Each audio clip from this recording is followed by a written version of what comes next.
thank you for the invite, Adam, and for Bob to come along to one of our meetings to extend the initial invite. So you can see the slides okay? Great. So those that don't know me, we ran a Rewilding Deeside event back in, I think, September, and about 50 of you turned up, so some of you might know, but I am James Littlejohn. I'm a member of a Boyne climate group and one of the people putting together the Rewild Deeside. I've lived and been brought up in a Boyne all my life, apart from a couple of entrepreneurial ventures. And listening to Paul's story, it reminds me when I was living in the San Francisco Bay Area that I used to go hill walking in the hills at the coast and see the wild lynx, the bobcats as they call them, while looking down on 10 million people. So maybe that's a good example to see how people and nature can come together. Anyway, there's three parts to the talk tonight. A little bit about we're very embryonic entities, so how we're coming together. And then David just talked about definitions, so we definitely want to explore what we're thinking about that. And then we've seen some statistics and data analysis, and what we're doing is bringing together a hyper-local version of that that hopefully the local community can work with in the year ahead. So Rewild Deeside started and I think it launched as a website in July of last year, so during COVID. But the genesis came from the Boyne Climate Group meeting in January pre-lockdown, where we had to decide what was our priorities for, you know, half a dozen people in the Boyne that had created the entity. And from the people there, rewilding came top of the list for within the village.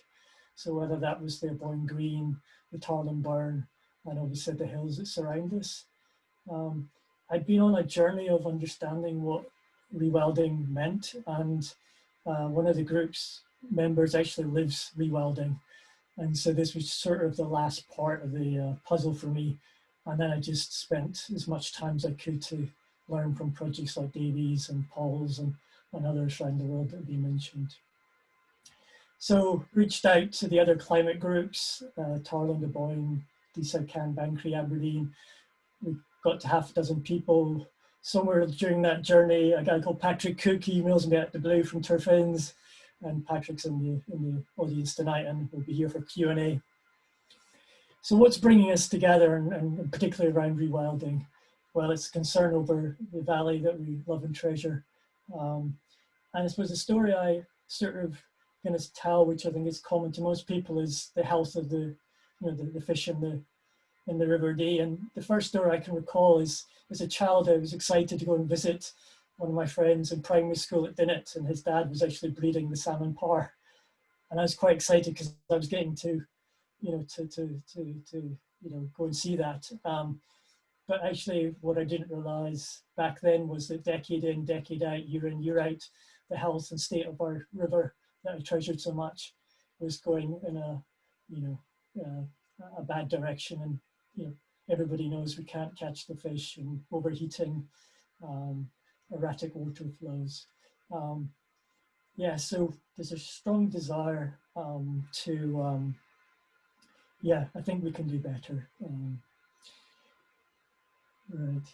So I looked at all the other groups in the valley. You know, there's the River Dee Partnership, River Dee Trust, obviously climate groups, conservation, the Cairngorm Connect. But I didn't think they'd put the community first.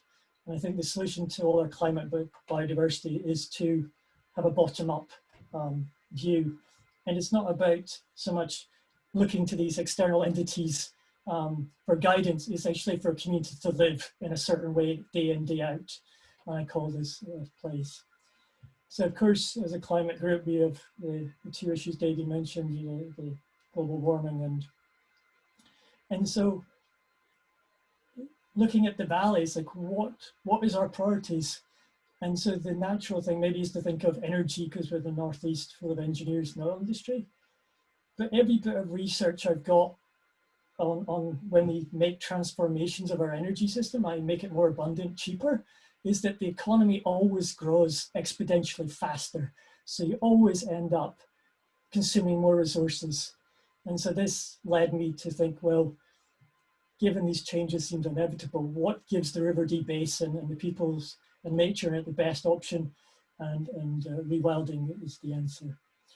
So of course, rewilding is about the land, as we've heard, but I call place the combination of land and the people. And place, I don't care if you've been here like 5 months, 5 years, 50 years, 5 generations. We all have an intrinsic learning and are touched by the valley, and we can all learn from that. So one of my favorite stories is one of the retired Gillies keepers on the valley. I used to meet him on the River Dee in the warmer spring days. He was the last trainee of my great-grandfather. And we just talk about the river, and he always also interested in how we're going on skiing with, it's been less the last years locally at least. And he always says, you know, this is a yo-yo river. He said, all my life, there was never a yo-yo river. So there's clearly something going on, and I think on a local level, we can do that, and I think rewilding can play its role. Right, so I'm going to zoom to its capabilities here and actually go and look at the River Dee. So this is this hyper-local dashboard, but we've got this built-in 3D model, which hopefully you can see at the bottom. And we're starting in a Boyne. This is a Boyne, and there's a zoom out. So I went to Aberdeen University in the 90s, and what always surprised me that most of my classmates, even though some of them were from Scotland, had never actually taken the bus to Braemar. But what I've tried to do is map on the River Dee Basin, and it's just like a hand job at the moment. But let's go back to Aberdeen. And as Davey said, the lowlands is where most of our population on our farmland is. And actually, as we come into mid-Deeside boundary here, and then back up to the Howcramar, this mid-Deeside is actually the most forested part of Deeside. We'll come on to what kind of forest, but I think according to CEPA's current information, it's 26%, and that is the highest percentage of tree cover in the valley. And then we're into the high echelons of the Cairngorms. So here's Ballater. And you can see the 3 deep valleys there for the flooding, and then and the Cairngorms. It was actually a foggy day when this video was taken, but you can actually see it's very clear that the stripes of the grouse moors dominate our Upper Deeside.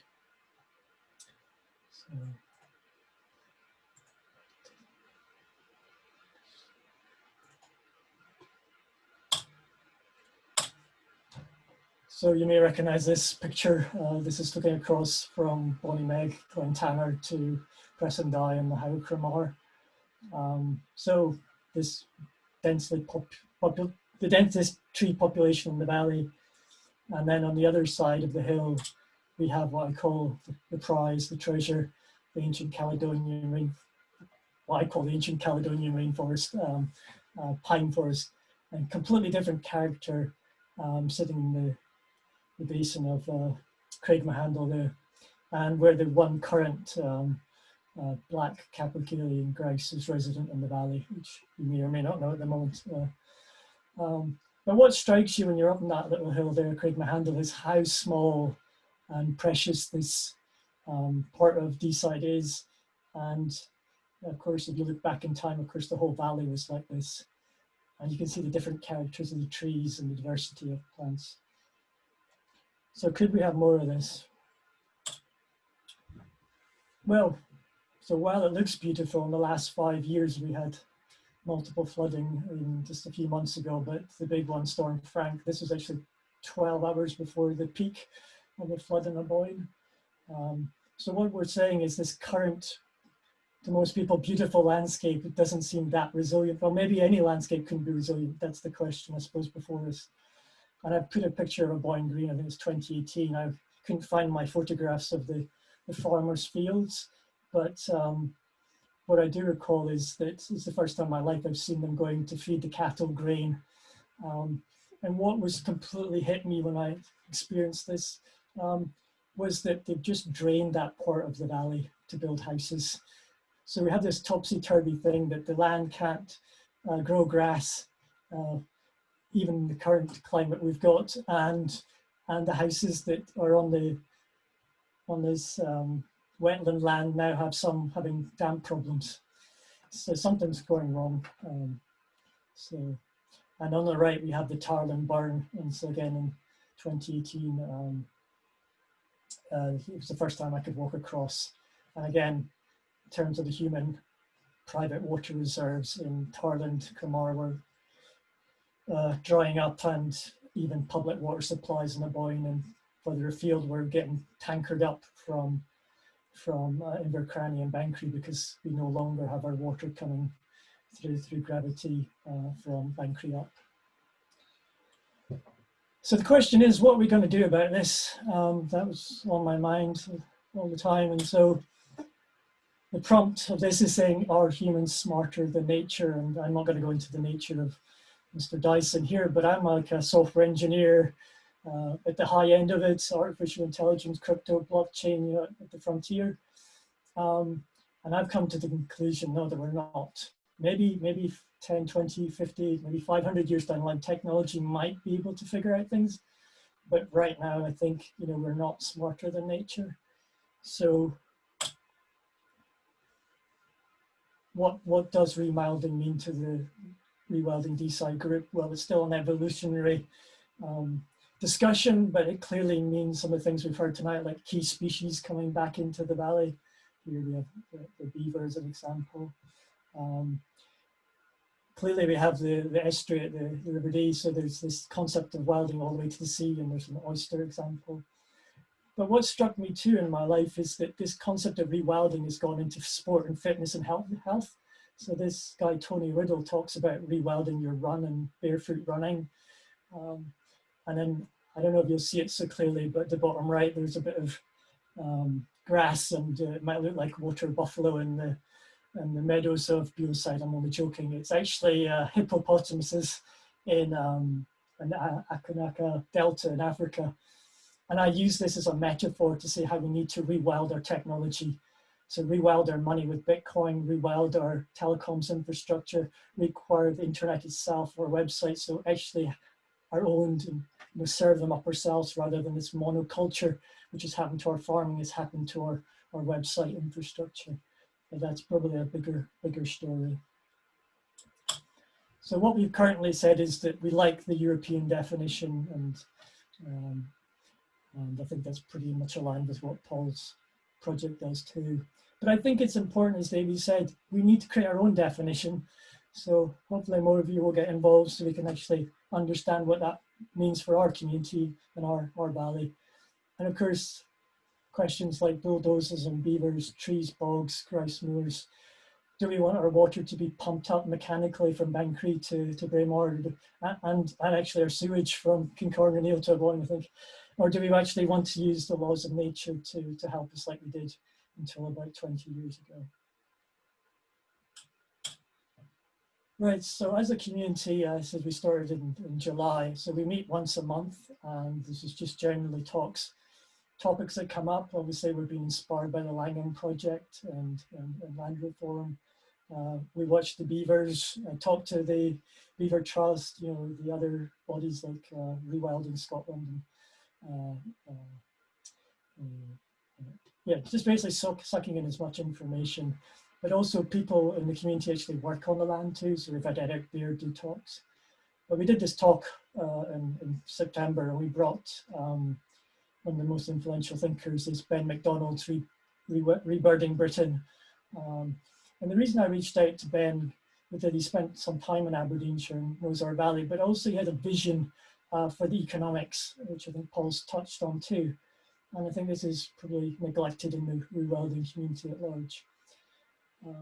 So what we're going to do now is show you our this year's goals. I will share the link. We've got these two-week cycles. So one will just be general topics about how we can gather the community at rewilding, but we take a topic. So December's topic was economics, and we've got other topics like snow in February and stuff. And you're welcome to come to those. And these are just intellectual thinking about topics, and hopefully we'll publish those through our website. But the other side is to produce this hyperlocal dashboard. So it's the last part of my talk. And the goal here is that they become local evidence bases, so they become regular discussion points within our local community councils, trusts, maybe citizen assemblies, and obviously into existing governance, political infrastructure of the area. Right, so I'm going to go back to the web. So I showed you this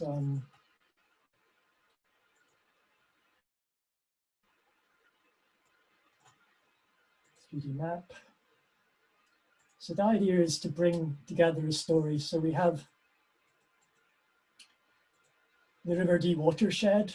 So just one point caveat, the data here is real in terms of it comes from SEPA and other sources, but I've actually handcrafted the layout of the River Dee water catchment. I'm just waiting for the exact coordinates from SEPA or someone from the university has already done it more accurately than I've got. So we have the River Dee, and the River Dee lives in Scotland, bioregion, British Isles, and the line on the map is saying gravity puts all the water to the Atlantic Ocean, or all the water eventually makes its way into the North Sea. And of course that lives on planet Earth. So it shows you our little part in context. But back at the River Dee, within the River Dee, we have, tributaries. So we have the Tarlin Burn, which I know has been a particular area of interest to the Hutton. So again, you can get the story. So let's just go back to the River Dee, and you have the story button, and then you have a list. So what stories have been contributed? So this project is just embryonic, and it was started at a thing called Codicity, which is a civic community project, and we're hoping to do another one during the Northeast Climate Week in March. So you click on the story, and we were interested in the water story, and we've just got a few stages, but the idea is to show the water flow of the River Dee since records began. So just symbolically, I've got the 1950s, 1960s, 70s, and the one we're going to look at is actually right now, there's live monitoring the River Dee. So if I click on Mar Lodge, you can actually see the real-time data coming in from the river gauge map, which comes from SEPA, and you can do that for other points. But eventually, so SEPA give you the rainfall and the water flow and the volume. And one of the team had actually taken that and put it into an analysis, trend analysis. So again, you can click on that and then click on Aberdeen to get the whole view. And so again, don't take this as real life data, it still needs work, but you can see the trend. And the idea is that the data scientists and the community would actually come to a conclusion. So I know myself, again, coming back to this place knowledge, we know the River Dee's been running historically low in the last 5 years, and that sort of is coming through from those 6 measuring points. Obviously, hopefully it won't continue, and certainly right now it's more normal. So this is the idea. We had people in the group that were interested in birds, so that was mentioned Davy's talk. So again, we've got some data sets from the biodiversity, and someone has done some work to start to make correlations with these. But the idea is that you can add new parts to the story. And so you might want to say, if you bring the beaver back into Glen Tanner or Glen Mick, how does that story play out? And then we can bring in the community expertise, play it out, and then again, bring it into our local governance, and then decide as a community if we think it's the right thing to do going forward. Cool.